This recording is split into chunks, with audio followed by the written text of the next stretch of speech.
fish export of Canada. In previous decades, salmon were caught by local fishermen and sold in fish markets. More recently, salmon are being mass-produced in aquacultures and sold as processed canned goods. Fish farming through aquacultures has proven to be a lucrative market and is constantly expanding. This is a problem because these aquacultures require mass amounts of forage fish to be fed to the farmed salmon.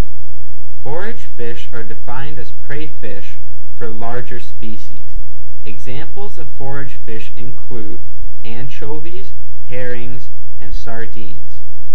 Forage fish are obtained from the ocean by massive ships that drag nets and vacuums on the ocean floor.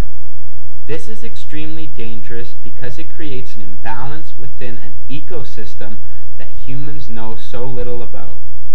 Historically, humans have been masters of short-term thinking and have blatant disregard for the environment.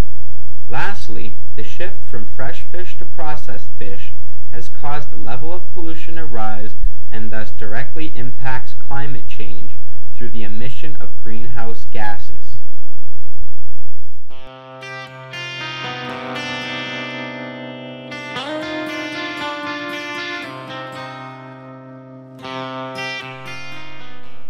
When looking at international law, it is important to understand the United Nations Convention on the Law of the Sea. This convention was adopted in 1982 and it helped compensate for inadequacies found in the previous versions of this convention. The Law of the Sea creates a comprehensive list of rules governing the use of the ocean. The convention states that there is a 12-mile territorial sea limit and a 200-mile exclusive economic zone limit that a country has jurisdiction over. The rest of the ocean is to be shared equally with everyone in the world, including countries that are landlocked. Some areas of the ocean are more rich with resources, thus countries strictly regulate the use of their waters. These laws have been created in order to stop potential wars for resources. The coasts of British Columbia and New Brunswick are extremely rich with resources such as salmon. This explains why our government encourages acts such as fish farming. Another important piece of international legislation is the North American Free Trade Agreement. This is a binding agreement between Canada, the United States, and Mexico that promotes trade between the nations and either eliminates or significantly lowers trade tariffs. 85% of Canada's aquaculture is exported to the United States.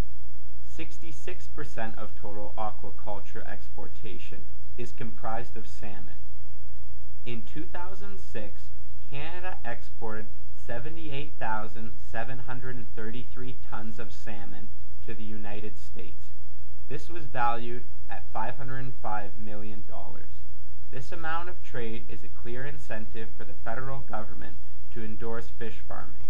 But with the level of exportation rising every year, the level of fish foraging rises as well. This is extremely problematic because we are destroying the ecosystem in the ocean in order to make profits. This will eventually affect other species as there is less and less food for them to feed on every year.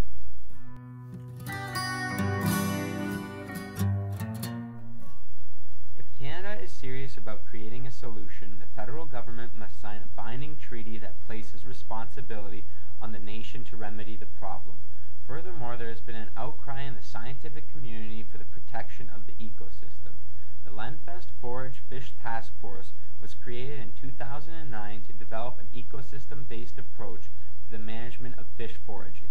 This task force is comprised of 13 preeminent scientists from around the world.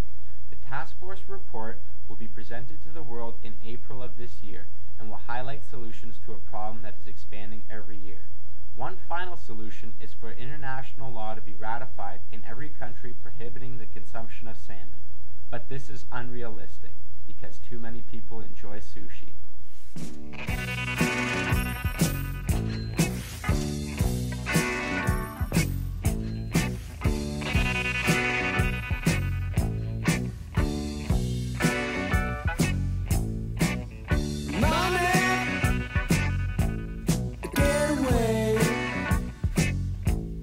Get a good